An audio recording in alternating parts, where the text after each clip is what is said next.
Succession की बात करते हैं। अगर किसी भी इकोसिस्टम में कोई नई कम्युनिटीज़, नए प्लान्स डेवलप होते हैं या वो वहाँ पर आकर रहते हैं तो उसे हम सक्सेशन बोलते हैं।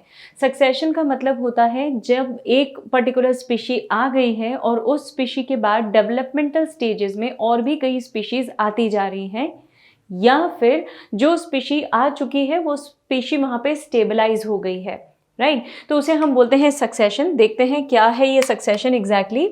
Gradual and Fairlie predictable change, मतलब मुझे पता है कि जो भी स्पीशी उस पर्टिकुलर इकोसिस्टम में एंटर हो गई है, उस पर्टिकुलर स्पीशी में क्या चेंजेस आने वाले हैं, क्या डेवलपमेंटल स्टेजेस आने वाली हैं। सो प्रिडिक्टेबल है, मतलब आप प्रिडिक्ट कर सकते हो कि ये स्पीशी यहाँ पर अगर इनहैबिटेंट हुई है, रह रही है, तो अब इसके अंदर क्या क्या चेंजेस आएंगे, राइट। तो आप प्रिडिक्ट भी कर पा रहे हैं और ये सारे चेंजेस आप उनके अंदर ऑब्जर्व भी कर रहे हैं, प्लस प्रिडिक्ट भी कर पा रहे हैं। तो ऐसे चेंजेस के लिए किसी भी एक पर्टिकुलर गिवन एरिया, यहाँ गिवन एरिया से मेरा मतलब है बच्चों इकोसिस्टम, तो किसी एक पर्टिकुलर इकोसिस्टम में या किसी एक पर्टिकुलर गिवन एरिया में जो स्पीशीज रह रही हैं, उन स्पीशीज को वहाँ पे कितना और टाइम लगेगा इवोल्यूट होने में, या वहाँ पे वो किस तरीके से स्टेबलाइज्ड हैं, इन चीज़ों को स्टडी करते हैं हम सक्सेशन में, राइट। तो सक्सेशन क्या हो गया हमारा? सक्सेशन का मतलब किसी भी एक कम्युनिटी में किसी एक स्पीशी का आकर रहना और वहाँ पे स्टेबल हो जाना, right. So there is one community which is called like climax community. इसका मतलब होता है ये क्लाइमेक्स कम्युनिटी अब लास्ट कम्युनिटी है मेरे लिए, राइट। मतलब अब ये कैसी है? नेचर से इक्विलिब्रियम में है, अब नेचर के साथ ये अडेप्टेबल हो चुकी है। नेचर में जो भी चीज़ें, जैसा भी इन्वायरमेंट है, ये इन्वायरमेंट इसके लिए फेवरेबल है और ये इन्वायरमेंट इसे सक्सेसफुल होने में, जिंदा रहने में या इन्वायरमेंट में बने रहने देने के लिए ज़रूरी है, रिस्पॉन्सिबल है, Isn't it? तो इस कम्युनिटी को हम बोलते हैं क्लाइमेक्स कम्युनिटी। तो क्लाइमेक्स कम्युनिटी का मतलब होता है एक ऐसी कम्युनिटी जो नेचर में, एनवायरनमेंट में स्टेबल हो गई है और अब इसके यहाँ से चेंज होने की पॉसिबिलिटी काफ़ी कम है, काफ़ी रेयर है, राइट। सो इसीलिए हमने एक टर्म यूज़ किया है बेटा। देखिए एनसीईआरटी बोलती है it is an equilibrium with the environment. ये इन्वायरमेंट के साथ इक्विलिब्रियम में है, स्टेबलाइज्ड कंडीशन में है ना, नेचर के साथ ये बनी हुई है, इसे हम बोलते हैं इक्विलिब्रियम। अब अगर मैं एंटायर सीक्वेंस की बात करूं कि ये स्पीशी कब आई, कब एंटर हुई इकोसिस्टम में, कब से रह रही है और आगे भी कब तक रहने वाली है, तो उसे हम बोलते हैं सीरे, राइट। तो ये सीरे टर्म का मतलब क्या होता है? सीरे का मतलब होता है कोई भी कम्युनिटी जो कि किसी इन्वायरमेंट में, इकोसिस्टम में ओवर द पीरियड रह रही है ना, और आगे भी रहने वाली है, उसे हम बोलते हैं सीड। तो द एंटायर सीक्वेंस, पहले कौन आया, फिर कौन आया, फिर तीसरे नंबर पे कौन आया, फिर चौथे नंबर पे कौन सी स्पीशी हुई या उसके अंदर चेंजेस क्या हुए स्टेजेस में, इस पूरे डेवलपमेंटल स्टेज को, इस पूरे सक्सेसिवली जो डेवलपमेंटल स्टेजेस होते हैं उसे हम बोलते हैं सीरे, राइट। तो ये टर्म्स याद रखेंगे आप। अगर किसी भी एक पर्टिकुलर कम्युनिटी में, सपोज एक कम्युनिटी है ए और ये कम्युनिटी चेंज हो गई है बी में, ठीक है, बी चेंज हो गई है सी में, मतलब स्टार्टिंग पॉइंट यही था। अदरवाइज मैं और इसे सिंप्लीफाई करके बताती हूँ आपको, आप और अच्छा समझ पाएंगे। देखिएगा, ये ए है, उसके बाद A1 है, उसके बाद A2 है, उसके बाद A3 है। मतलब स्टार्टिंग पॉइंट क्या था मेरा? ए ही था, है ना। स्टार्टिंग पॉइंट मेरा क्या था? ए था। ए पर्टिकुलर स्पीशी थी जो वहाँ पे सबसे पहली बार उस कम्युनिटी में आई। उस कम्युनिटी में आने के बाद वो स्पीशी में धीरे धीरे ट्रांसफॉर्मेशन होते गए और अलग अलग स्टेजेस बनती गई। तो ये जो सीरियल स्टेजेस हमारे पास बन गई हैं, इन पूरी सीरियल स्टेजेस को हम डेवलपमेंटल स्टेजेस में स्टडी कर सकते हैं। मतलब मैं ये देख सकती हूँ कि कौन सी स्पीशी पहले आई, फिर उसके अंदर क्या अडेप्टेशंस हुए बच्चों, क्या चेंजेस हुए कि उसने नेचर से अपने आप को सूट कर लिया, अपने आप को अडेप्ट कर लिया, फिर उसके अंदर क्या चेंजेस हुई कि वो नेचर से अपने आप को एडजस्ट कर गई, फिर क्या चेंजेस हुए। ऐसे करते करते जब आप पूरी स्टेजेस को स्टडी कर लेते हैं तो उसे हम बोलते हैं सीरियल स्टेज, राइट। तो ये सीरियल स्टेजेस हो गई, है ना। आपसे कोई पूछे A3 कैसे आया तो आपको पता होगा कि A2 से आया, कैसे A2 आया तो आपको पता होगा कि A1 से आया। तो ये सीरियल स्टेजेस हैं हमारे पास, इजंट इट। तो ये हमारी सीरियल कम्युनिटीज हो गई। किसी भी सक्सेशन के टाइम पे कई बार ऐसा भी होता है कि जो स्पीशीज़ रह रही हैं वो तो एग्जिस्टेंस में रहें, लेकिन उसके अलावा कुछ ऐसा भी होता है कई बार कि उनमें से कुछ स्पीशीज़ जो है वो डिसअपियर हो जाएं, इज़न्ट इट? तो कुछ स्पीशीज़ जो है वो डिसअपियर हो जाती हैं और वो डिसअपियर होने के बाद रीअपियर भी हो सकती हैं। There is all the possibilities, right? तो एक स्पीशी जो नेचर में ऑलरेडी प्रेजेंट है वो डिसअपियर हो गई और उसके बाद फिर उसके प्लेस पे एक दूसरी स्पीशी आने लग गई, लेकिन कुछ समय बाद वापस से वो स्पीशी अपेयर हो गई। मतलब मैं ऐसा बोल सकती हूँ कि जब भी सक्सेशन चल रहा है, कुछ कॉलोनाइज कुछ स्पीशीज़ जो है वो कॉलोनाइज हो जाती हैं और स्टेबलाइज हो जाती हैं, है ना, दे बिकम स्टेबल। जबकि कुछ स्पीशीज़ जो है, सम स्पीशीज़ दे डिसअपियर। डिसअपियर मतलब मैं इसे एक्सटिंक्शन तो नहीं बोलूँगी बच्चों, मतलब उस पर्टिकुलर इकोसिस्टम से वो डिसअपियर हो गई। हो सकता है कि वो परमानेंटली कहीं पे चली गई हो, माइग्रेट कर गई हो, है ना। वैसे माइग्रेशन टर्म हम उसके लिए यूज़ करते हैं बच्चों कि कुछ स्पीशीज़ वहीं रह गई और कुछ पार्ट ऑफ स्पीशी जो है वो किसी दूसरी जगह पे चला गया, उसे हम माइग्रेशन बोलते हैं, ठीक है। तो यहाँ पे ये जो मेरे पास स्पीशीज़ हैं, इन सारी स्पीशीज़ में मेरे पास 3 पॉसिबिलिटीज़ क्रिएट हुई हैं बेटा। एक तो जो एक पर्टिकुलर स्पीशी है उसने अपने आप को इवॉल्व करते करते करते अडेप्ट करते करते उसने क्या किया, अपने आप को स्टेबलाइज कर लिया एनवायरनमेंट में, राइट। और अल्टीमेटली वो क्लाइमेक्स कम्युनिटी के नाम से जानी जाने लगी, राइट। उसके अलावा क्या हो गया, एक स्पीशी जो है वो कंप्लीटली डिसअपियर हो गई वहाँ से, और एक ये भी हो सकता है कि आगे चल के ये स्पीशी यहाँ पे वापस से रीअपेयर हो जाए। तो ऐसे कुछ कंडीशंस मेरे पास पॉसिबल हैं। तो या तो वो स्टेबलाइज हो जाए या फिर वो क्या कर जाए, माइग्रेट कर जाए, डिसअपियर हो जाए और फिर ये स्पीशी मुझे वहाँ पे दिखाई ही ना दे, राइट। अब देखिए, किसी भी कम्युनिटी को जब हम स्टडी करते हैं या किसी भी इकोसिस्टम को जब हम स्टडी करते हैं तो हम इन स्पीशीज़ के कुछ फॉर्म्स या इनको कुछ तरीके से कैटेगराइज कर लेते हैं।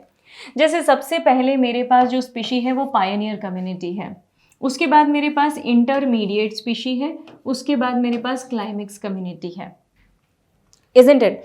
अब समझना प्राइमरी सक्सेशन किसे बोलते हैं। प्राइमरी सक्सेशन का मतलब होता है बेटा जब पहली बार लाइफ ओरिजिनेट हुई उस पर्टिकुलर एरिया में, इज़न्ट इट?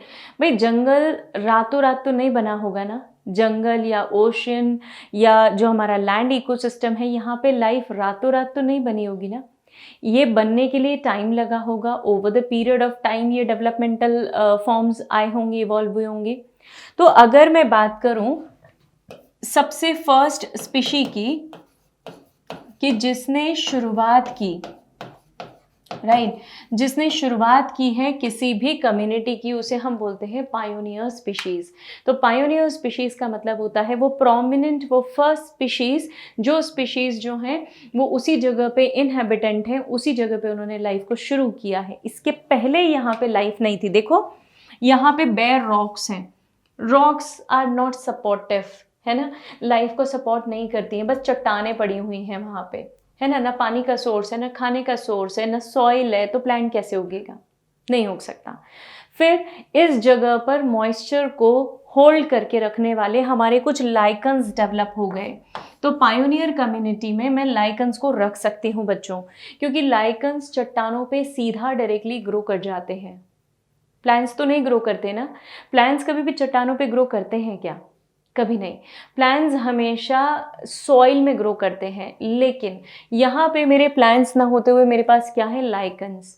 लाइकन्स चट्टानों पे सीधा ग्रो करना शुरू कर देते हैं, चिपक के ग्रो करते हैं उस पर। लेकिन लाइकन्स के बारे में आपको एक चीज़ याद दिला दूँ, ये पॉल्यूशन फ्री जगह पर ही मिलेंगे आपको, मतलब ऐसी जगहों पे मिलने वाले हैं बेटा जहाँ पे कोई पोल्यूशन नहीं है, वहाँ पे आपको पायोनियर कम्युनिटी के फॉर्म में लाइकन्स विजिबल होंगे। ये लाइकन्स जो हैं ये फर्स्ट स्पीशी हैं और यही उन चट्टानों पे ग्रो कर सकती हैं। वहाँ पे न्यूट्रिएंट की इन्हें आवश्यकता नहीं है। क्यों, पता है क्यों? एल्गी और फंगस का एसोसिएशन है बच्चों, याद आता है? लाइकन्स क्या है? It's a symbiotic association between algae and fungus ना। तो अगर एल्गी और फंगस को आप कंबाइन कर दें तो you get a lichen. Algae खाना बना लेगी और फंगस मिनरल्स को अब्जॉर्ब कर लेगी। मिनरल्स कहाँ प्रेजेंट है? मिनरल्स उन्हीं पत्थरों पे, उन्हीं चट्टानों पे प्रेजेंट है, राइट। तो ये मिनरल्स को अब्जॉर्ब करने का काम मेरी लाइकन्स करने वाली है। पायोनियर कम्युनिटी में फिर मेरे पास small annual plants and lichens आते हैं, ये भी सेकेंड कम्युनिटी हो गई। ये ऐसी कम्युनिटीज़ है बच्चों जो बहुत एडवर्स कंडीशन में रह पाती है ना। मैं मोस्टली ऐसी स्पीशीज़ को ऑब्जर्व करती हूँ जो अडेप्टेबल हों, जो एटमॉस्फेयर में अपने आप को सूटेबल तरीके से एडजस्ट कर पाई हों और वहाँ पे दिख रही हों। लेकिन ये स्पीशीज़ इतनी ज़्यादा फ्लेक्सिबल, मैं कहूँगी कि इतनी ज़्यादा फ्लेक्सिबल हैं कि ये टफेस्ट जगह पे भी ग्रो कर रही हैं। तो अगर ये टफेस्ट जगह पे ग्रो कर रही हैं तो यही लीड ले रही है ना, यही तो पायोनियर स्पीशी हो गई। तो पायोनियर स्पीशी से मेरा क्या मतलब है, एक कुछ ऐसी स्पीशीज़ जो कि चट्टानों पे, रॉक्स पे, पत्थरों पे उग रही हैं, राइट, टफेस्ट कंडीशन में उग रही हैं। तो उनमें से मेरे पास दो एग्जाम्पल हो गए बेटा, पहला लाइकन्स और दूसरा small annual plants and lichens. तो ये दोनों एग्जाम्पल्स आप याद रखेंगे, ये मेरे पायोनियर स्पीशीज़ की कैटेगरी है। तीसरी पायोनियर स्पीशी लाइकन से और ऊपर, या जो छोटे प्लांट्स हैं मेरे पास, स्मॉल प्लांट्स, उनसे थोड़ा और ऊपर हटके हो गई, एंड दैट इज़ ग्रासेस। ठीक है, छोटी छोटी घास भी अगर उगने लगती है उन जगहों पे, क्योंकि लाइकन्स हो गई हैं बेटा तो वहाँ पे मॉइस्चर होल्ड रहेगा, आसपास की जो सॉइल है उसमें भी मॉइस्चर जो है वो सफिशिएंट क्वांटिटी में रहने वाला है। अब यहाँ पे वो छोटी छोटी ग्रासेस उगना शुरू हो जाएंगी। तो ये ग्रासेस या पेरेनियल्स जो हैं ये मेरे पास थर्ड कैटेगरी हो गई। तो तीन पायोनियर स्पीशीज हो गई मेरे पास यहाँ पे, one is lichens, another small plants and another is grasses. तो ये तीनों स्पीशीज़ किसी भी जगह पर लाइफ को बिगिन करने के लिए रिस्पॉन्सिबल हो सकती हैं, किसी भी इकोसिस्टम में लाइफ को ओरिजिनेट करने के लिए रिस्पॉन्सिबल हो सकती हैं, राइट। अब आइए ज़रा दूसरी स्पीशी पे, ये pioneer, the one that had begin the life in a particular area. दूसरी जो है मेरे पास, that is called as intermediate species. Intermediate species कैसी होती हैं, जो बीच की कैटेगरी है, मतलब ये मेरे पास लास्ट है, क्लाइमेक्स कम्युनिटी है, ये मेरे पास बीच की है क्योंकि पहले पायोनियर है। तो पायोनियर और क्लाइमेक्स कम्युनिटी के बीच में आ रही है, इसलिए इसे मैंने कहा है इंटरमीडिएट स्पीशी। तो इंटरमीडिएट स्पीशीज़ कैसी हैं, श्रब्स, हर्ब्स हैं, कुछ और स्पेशल टाइप की ग्रासेस हैं, ग्रासेस पे हमारे पास बहुत वैरायटी है, तो कुछ और grasses, herbs, shrubs plus shade intolerant plants हैं, मतलब जो ऐसे प्लांट्स, ऐसे ट्रीज़ हैं जिनको छाया पसंद नहीं है, जिन्हें सफिशेंट अमाउंट ऑफ सनलाइट की आवश्यकता है। इन सबको मैं किस में कंसिडर करती हूँ, इंटरमीडिएट स्पीशी में। मतलब पहले ये डेवलप हुई, ये ग्रेजुअली कन्वर्ट हो गई इंटरमीडिएट स्पीशीज़ में, और अब ये नेचर से अपने आप को ट्यून करने की कोशिश कर रही हैं। तो जब ये नेचर से अपने आप को ट्यून कर लेंगी तब ये फाइनली कन्वर्ट हो जाएंगी किसमें, क्लाइमेक्स कम्युनिटी में। तो climax community top most community है, हाईएस्ट कम्युनिटी है, जो अपने आप को नेचर से इक्विलिब्रियम में ला चुकी है, राइट। तो इक्विलिब्रियम में अपने आप को एस्टैब्लिश करने के लिए जो कम्युनिटी है, that is what is called as climax community.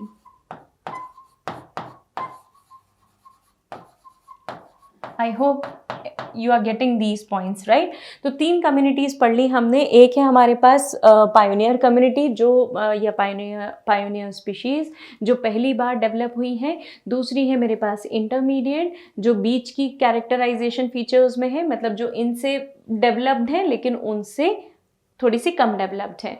Lastly मेरे पास डेवलप्ड स्पीशीज़ हैं in the form of climax community, right. So इस तरीके से ये पूरा सक्सेशन हम स्टडी करते हैं। तो जब भी हम किसी कम्युनिटी को स्टडी करते हैं तो हम इन तीन टाइप की स्पीशीज़ को स्टडी करते हैं। बट ऑब्वियस सी बात है बेटा, ध्यान रखिएगा, ये कोई 1 या 2 दिन की बात नहीं है, इसे होने में सालों लग जाते हैं। तो कई सालों तक ये स्पीशीज़ जो है वो डेवलप होती रहती हैं, isn't it? तो इन स्पीशीज़ को होने में बहुत लंबा समय लगेगा। So this is all about succession और rather about climax community. Now let us talk about succession of plants. हम प्लांट्स में क्या सक्सेशन है, मैं उसे स्टडी कर लेते हैं। ये मैं आपको जो एक सक्सेशन बता रही हूँ हमारी एनसीईआरटी के हिसाब से, उसको हम बोलते हैं हाइड्रार्क सक्सेशन। हाइड्रार्क सक्सेशन का मतलब होता है पानी में रहने वाले प्लांट्स से टेरेस्ट्रियल प्लांट्स कैसे डेवलप हुए, पानी में रहने वाले प्लांट्स का सक्सेशन कैसे हुआ, राइट।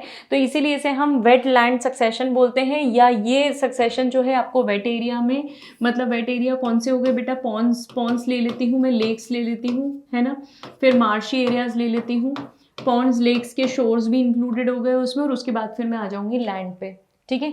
तो इन 3 जगहों पे हमारे जो प्लान्स हैं वो डेवलप होंगे। इनमें से ये दोनों वेट एरियाज हो गए।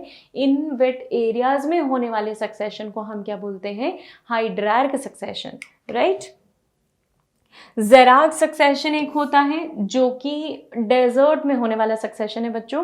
जो डेजर्ट प्लान्स है वो भी इन अ सिंगल डे पूरा जंगल या पूरा पूरा जो डेजर्ट है वो नहीं बन गया है, उसे डेजर्ट बनने में उसमें जो अलग अलग स्पीशीज़ हैं उन स्पीशीज़ को वहाँ पे प्रेजेंट होने में कई सालों लग गए हैं, तो उसे हम ज़ेराग सक्सेशन बोलते हैं। ऐसा सक्सेशन जो ड्राई एरिया में होता है।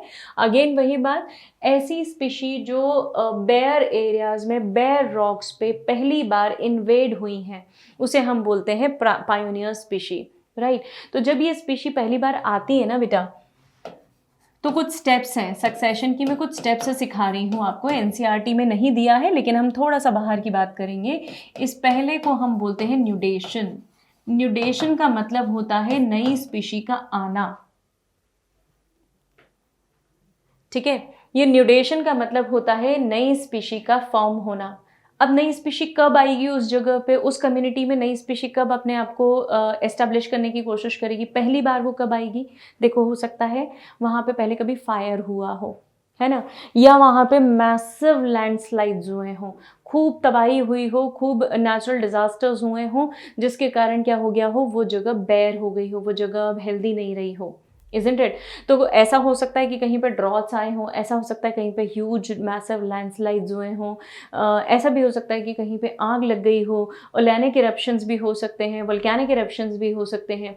तो ये सारी चीज़ें जब पहली बार होकर ज़मीन प्लेन साफ हो जाती है, इस ज़मीन पे अब जब लाइफ ओरिजिनेट होती है, इसे हम बोलते हैं न्यूडेशन। तो न्यूडेशन का मतलब होता है कि किसी न्यू प्लेस पे लाइफ का ओरिजिन होना, मतलब पहली बार लाइफ वहाँ पर आना, we call it as nudation. First step, this is the step, है ना। दूसरी स्टेप होती है इन्वेजन। हमने लिखा ना अभी बेटा थोड़ी देर पहले कि जो सक्सेशन है वो हजारों 100 सालों तक होता रहता है ना। तो कई सालों तक, हजारों सालों तक होते रहने के कारण कुछ तो स्टेप्स होती होंगी ना, तो हम उन्हीं स्टेप्स की बात कर रहे हैं। तो चलिए सेकेंड स्टेप देखते हैं, that is called as invasion. Invasion का मतलब होता है बच्चों एक ऐसी जगह जहाँ पे ये जो न्यू प्लेस है वहाँ पे न्यू स्पीशीज़ की एंट्री होना, है ना, या किसी भी टाइप की स्पीशीज़ की एंट्री होना। ये स्पीशीज़ कैसे एंटर कर सकती हैं बेटा? हो सकता है ये माइग्रेट करके आई हो, ठीक है। आप माइग्रेशन ही याद रखिए, एक्सेसिस भी होता है और भी कई तरीके होते हैं, आप माइग्रेशन ही याद रखिए कि किसी एक जगह पे वो स्पीशी जो है वो माइग्रेट होके आ गई, इन्वेड कर गई, इन्वेजन मतलब उस जगह आके वो रहने लग गई, तो इसे मैंने बोल दिया इन्वेजन, राइट। तो सेकेंड स्टेप क्या है हमारी? इन्वेजन। थर्ड स्टेप है ये जो नई स्पीशी यहाँ पे आई है, इस स्पीशी ने अब अपने आप को कॉम्पीट करना है, ठीक है। तो कॉम्पिटिशन, अब ये स्पीशी क्या करेगी? अपने आप को कॉम्पीट करेगी वहाँ पे रहने वाली ऑलरेडी एग्जिस्टिंग स्पीशीज़ के साथ। वैसे ये जब पहली बार कम्युनिटी बनती है तब ये स्टेप्स एप्लीकेबल नहीं होंगी, ये तब एप्लीकेबल होती हैं बेटा जब वहाँ पे पहले ये इन्वायरमेंट था, उसके बाद फिर ये डिस्टर्ब हो गया और फिर से वहाँ पे एक लाइफ का फॉर्म ओरिजिनेट हुआ या फिर से वहाँ पे लाइफ बिगिन हुई, तब ये सारी स्टेप्स होंगी। तो अब हमें क्या करना है? कंपटीशन करना है। किससे कंपटीशन करेंगे बच्चों? भाई जो ऑलरेडी वहाँ पे एग्जिस्टिंग होंगे उनसे करेंगे ना। जैसे आप म्यूचुअली कॉम्पीट करते हैं, क्यों कॉम्पीट कर रहे हैं आप? इसीलिए कर रहे हैं ना ताकि आप सक्सेसफुल रह सकें, आप अपने आप को उस कॉम्पिटिशन में उतार पाएँ और विनर रहें। तो वैसे ही ये स्पीशीज़ भी क्या करेंगी? कंपटीशन करेंगी। तो इन स्पीशीज़ ने भी कंपटीशन करना है और अपने आप को एस्टैब्लिश करना है। फाइनली जब कंपटीशन और एस्टैब्लिशमेंट हो जाएगा तो वो स्पीशी जब अब हर पैरामीटर को क्रॉस कर चुकी है तो अब वो क्या हो जाएगी? स्टेबलाइज। मतलब अब प्रोसेस क्या होगी? स्टेबलाइजेशन की प्रोसेस। तो स्टेबलाइजेशन की प्रोसेस से मेरा मतलब है अब वो स्पीशी अपने आप को होल्ड करके रख चुकी है, वहाँ पे स्टैब्लिश करके रख चुकी है, तो उसे हम बोलते हैं स्टेबलाइजेशन, राइट। तो 4 स्टेप्स क्या हो गई मेरे पास? आप क्या याद रखेंगे? एक है न्यूडेशन, उसके बाद इन्वेजन, वो नई स्पीशीज़ आई हैं वहाँ पे आके रहने लगी है। अच्छा, नई स्पीशीज़ जब वहाँ पे आके रहती है ना तो सिर्फ इनका रहना मेरे लिए इम्पॉर्टेंट नहीं है बेटा, क्योंकि इन्हें आगे चल के कॉम्पीट करके स्टेबलाइज भी होना। इसका मतलब क्या? इन्होंने अपनी नई जनरेशन्स भी लाया होगा ना, इन्होंने अपने प्रोपग्यूल्स भी लाए होंगे वहाँ पे। तो पता है इसमें एक पॉइंट और ऐड करेंगे आप यहाँ पे, दे ऐड और दे ब्रिंग देयर वेजिटेटिव प्रोपग्यूल्स। ठीक है। They add there vegetative propagules. Vegetative propagules का मतलब है ऐसे प्रोपेग्यूल्स जो कि रिप्रोडक्शन कर पाएंगे और अपनी नेक्स्ट जनरेशन को भी ला पाएंगे। नई जनरेशन वहाँ पर डेवलप होगी तभी तो कंपटीशन होगी, और वो कंपटीशन के बाद finally community will go into stabilization. मतलब अब ये कम्युनिटी इक्विलिब्रियम में है नेचर से, क्लाइमेक्स कम्युनिटी अब आप इसे घोषित कर सकते हैं, right? So these are the major steps of any species development in a particular community. Fine. कोई भी सक्सेशन हमेशा मेसिक कंडीशंस की तरफ प्रोसीड करता है। मेसिक कंडीशंस का मतलब होता है जो एवरेज कंडीशंस हैं, जो कि नेचर में, इन्वायरमेंट में ऑटोमेटिकली होती हैं, चलती रहती हैं, एक बार शुरू हो गई और इक्विलिब्रियम अचीव कर लिया तो अब वो इक्विलिब्रियम में ही रहेंगी, तो उन्हें हम बोलते हैं मेसिक कंडीशंस, राइट। तो all successions proceed to मेसिक conditions, मतलब equilibrium towards equilibrium they reach. तो फॉर एग्जाम्पल यहाँ पे बेयर रॉक्स हैं, दीज आर एक्सपोज्ड रॉक्स, है ना। अभी इनके ऊपर कुछ नहीं ग्रो कर रहा, हमारा वैसे ही डायग्राम है जैसे हमने पहले समझा था। अब यहाँ पे लाइकन्स या मॉस ग्रो होने लग गई है। फिर एनुअल वीड्स आ गई। एनुअल वीड्स के आने का फायदा ये है कि अभी साल भर वहाँ पे वेजिटेशन रहने वाला है। फिर ये वीड्स खत्म हो जाएंगी, डाइजेस्ट हो जाएंगी, अब वहाँ पे सॉइल बनना शुरू होगी, क्योंकि जब एक पर्टिकुलर स्पीशी अपना लाइफ स्पैन कवर अप कर चुकी होगी तो उसका जो ह्यूमस, जो ऑर्गेनिक मैटर बनेगा वो सॉइल में मिक्स होगा। वो सॉइल में मिक्स होने के बाद ऑर्गेनिक कंटेंट बढ़ेगा, और जो ऑर्गेनिक कंटेंट बढ़ा है अब उससे क्या होंगे, और बड़े ट्रीज को सपोर्ट मिलेगा। भाई इन्होंने अपना काम कर लिया, ये तो चट्टानों पे उगते थे, लाइकन्स को तो आदत थी पत्थरों पे उगने की, वो उग गई पत्थरों पे। अब वो जब डेवलप होगी, डेड होगी, मरेगी, तो जो ऑर्गेनिक मैटर है वो ऑर्गेनिक मैटर सॉइल में मिक्स होगा। ये ऑर्गेनिक मैटर जो सॉइल में मिक्स होगा सॉइल की फर्टिलिटी को बढ़ाने वाला है। अब जैसे ही सॉइल की फर्टिलिटी बढ़ेगी, पेरेनियल वीड्स आ जाएंगी आपके पास, और बस फिर क्या है, और ऑर्गेनिक मैटर बढ़ा और सॉइल फॉर्मेशन हुआ, श्रब्स मिल गए, फिर यंग प्लांट्स मिल गए, हर्ब्स मिल गए, उसके बाद टॉल ट्रीज मिल गए। मतलब ये किसी भी फॉरेस्ट के बनने की प्रोसीजर मैंने आपको बता दी, इजंट इट। कोई भी फॉरेस्ट कैसे डेवलप होगा, तो ये पूरा सक्सेशन पैटर्न हमें फॉलो करना है, इस तरीके से हमारा फॉरेस्ट का फॉर्मेशन होने वाला है, इजंट इट। अब देखते हैं, अगर कोई प्राइमरी सक्सेशन किसी एक जगह पे होता है, अगर मैं मान लीजिए प्लांट्स की बात करूं, तो प्लांट्स के अंदर प्राइमरी सक्सेशन किस तरीके से होता है हमें वो देखना पड़ेगा। ये मेरा फर्स्ट स्पीशी है फाइटोप्लैंक्टन्स। आपको पता है फाइटोप्लैंक्टन्स का मतलब होता है माइक्रोस्कोपिक प्लांट्स, है ना, छोटे छोटे से प्लांट्स हैं these are. So microscopic plants को हम बोलते हैं फाइटोप्लैंक्टन्स। ये फाइटोप्लैंक्टन्स फ्लोटिंग स्टेज में है ना, घूम रहे, इधर उधर घूम रहे, फोटोसिंथेसिस कर रहे हैं। अब इन फाइटोप्लैंक्टन से धीरे धीरे, क्योंकि ये फाइटोप्लैंक्टन्स मेरे पास अब ग्रोथ करने लगे हैं, तो अब ये सबमर्ज्ड प्लांट स्टेज पे पहुंच गए हैं। सबमर्ज्ड प्लांट स्टेज का एक एग्जांपल बता देती हूँ, इट इज हाइड्रिला, है ना, आपको पता है बेटा, it is hydrilla, remove one E from there. तो ये जो हाइड्रिला है, ये हाइड्रिला मेरे पास एक सबमर्ज्ड प्लांट है। जो बॉटम है ना, जो हमारे पॉन्ड का बॉटम है, बेस है, उस बेस से ये अटैच रहेगा। देखो ये अटैच्ड है, कनेक्टेड है ना। उसके बाद क्या होगा बेटा, ये सबमर्ज फ्री फ्लोटिंग प्लांट की स्टेज में चला जाएगा। मतलब अब मेरे प्लांट्स सरफेस से अटैच न रहते हुए वो फ्लोट करने लगे हैं, थोड़ा सा और अडेप्टेशन बढ़ गया है उनका, isn't it.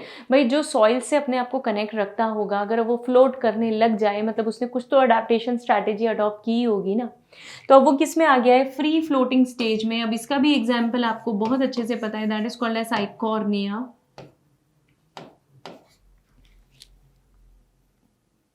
It is Eichhornia और water hyacinth, right. So water hyacinth जो है, जिसे हम टेरर ऑफ बंगाल के नाम से जानते हैं, that is into free floating stage, ठीक है, फ्लोट करते हैं वो प्लांट्स। उसके बाद क्या होता है, ये फ्री फ्लोटिंग प्लांट्स के बाद ये मेरा एक्वेटिक अडेप्टेशन हो गया। अब धीरे धीरे मेरे प्लांट्स लैंड पे जाने की कोशिश करेंगे। तो सपोज ये आपके पास एक पॉन्ड है, इस पॉन्ड के बैंक्स पे यहाँ पे आपको प्लांट्स उगते हुए दिखना शुरू हो जाएंगे इस जगह पे। तो इन्हें हम बोलते हैं read swamp stage. Read swamp stage मतलब प्लांट ऐसे तिरछे तिरछे हो गए और बिल्कुल पॉन्ड के सरफेस से, मतलब किनारों से कनेक्टेड होकर और फिर बाहर की तरफ आने लगे, उसे हम रीड स्वैम्प स्टेज बोलते हैं। फाइन। फिर धीरे धीरे मार्श मेडो स्टेज हो गई। अब ये प्लांट्स जो है शोर छोड़कर और आगे की तरफ लैंड पे बढ़ गए। तो आप देखेंगे यहाँ पे अब एक्सेसिव ग्रोथ हो रही है, मैसिव ग्रोथ होना शुरू हो गई। मतलब ये कौन सी स्टेज आ गई? Marsh मिडो stage. जो मार्शी एरियाज में जो प्लांट होते हैं उनके कंपैरेटिव ये स्टेज आ गई, क्योंकि अब यहाँ पे पानी भी है, सॉइल भी है, तो मेरा प्लांट पानी और सॉइल दोनों में इक्वली अच्छे से सक्सेसफुली ग्रो कर रहा है, इजंट इट? लास्टली यहाँ से तो क्या हो गया बेटा? पानी के अंदर से पौधे निकलकर, मतलब फाइटोप्लैंक्टन स्टेज से होते हुए पानी के अंदर से पौधे निकलते हुए कहाँ आ गए? सरफेस पे आ गए। अब क्या होगा? अब जंगल बनना शुरू हो जाएगा। अब धीरे धीरे स्मॉल प्लांट्स बन जाएंगे। दीज आर श्रब स्टेज, है ना, ये श्रब स्टेज है। नॉर्मल छोटे शॉर्ट हाइटेड प्लांट्स जो हैं वो उगना शुरू हो जाएंगे। फिर आ जाएगा मेरे पास फॉरेस्ट। ये फॉरेस्ट वाइड स्केल पे स्प्रेड हो रखा है और अब ये मेरा पूरा कम्युनिटी बन चुका है। Now these are stable plants, right. वैसे तो जो हाइड्रेला है, हमारा आइकॉनिया, ये भी स्टेबल प्लांट्स की कैटेगरी में आज भी हमें मिलते हैं और ये इक्विलिब्रियम में ही है, तो आप इन्हें क्लाइमेक्स कम्युनिटी भी बोल सकते हैं। पायोनियर कम्युनिटी यहाँ पे क्या हो गई बेटा? फाइटोप्लैंक्टन्स। एंड क्लाइमेक्स कम्युनिटी क्या हो गई? ये फॉरेस्ट। तो इस तरीके से एक पूरा का पूरा फॉरेस्ट इकोसिस्टम तैयार हो जाता है, या यूँ कह लीजिए कि एक पूरा इकोसिस्टम तो नहीं कहना चाहिए, लेकिन प्लांट की एक पूरी रेंज तैयार हो जाती है, right from the phytoplankton to tall trees you get here, right. So this is what is called as community. अब देखिए जरा इसे स्टेप्स में देख लेते हैं। पॉन्ड इकोसिस्टम में सक्सेशन कैसे होता है? पहले फाइटोप्लैंक्टन्स थे, क्योंकि ये फोटोसिंथेसिस कर सकते हैं और कई बड़े एनिमल्स का जो है ये फूड है, इन्हें ये डेवलप हो गए इनटू रूटेड एक्वेटिक प्लांट्स, जो कि सतह से ग्रो होते हैं और फ्लोट करते रहते हैं, अंदर ही अंदर स्विम करते हैं एक तरीके से, ऐसा कह लीजिए। और फिर हो गए फ्री फ्लोटिंग एक्चुअली स्विमिंग करते हैं, वो आपको सरफेस पे ऐसे फैले हुए मूव अराउंड करते हुए दिखाई दे जाएंगे। फिर रीड्स एंड सीजेस आ जाते हैं। फिर मैसिक कंडीशन मतलब अब आप स्टेबिलिटी की तरफ जा रहे हैं, तो जैसे जैसे आप स्टेबिलिटी की तरफ बढ़ना शुरू हो जाएंगे हमारी मैसिक कंडीशंस। बस ये मैसिक कंडीशंस आपकी तैयार हो गई। फिर आ गया टेरेस्ट्रियल कम्युनिटी और फाइनली आ गया मेरे पास क्या? Climax community. तो टेरेस्ट्रियल कम्युनिटी या क्लाइमेक्स कम्युनिटी, क्लाइमेक्स मेरी लास्ट कम्युनिटी है, final full and final and community है। ये पायोनियर स्पीशीज हो गई, अब ये इक्विलिब्रियम में नेचर में रहने वाली है, right. So this is what is all about succession of plants. हमने सक्सेशन ऑफ प्लांट्स ये टॉपिक इसलिए लिया है, हाइड्राक सक्सेशन हमने इसलिए डिस्कस किया है, एनसीईआरटी में यही दिया हुआ है। डेजर्ट इकोसिस्टम में भी या डेजर्ट ज़राक सक्सेशन में भी यही सक्सेशन फॉलो होता है, बस वहाँ पे आप पानी नहीं कंसिडर करेंगे। कुछ स्मॉल प्लांट से लेकर धीरे धीरे डेवलप होते हैं हमारे tall sized cactus, right. So this is all about succession.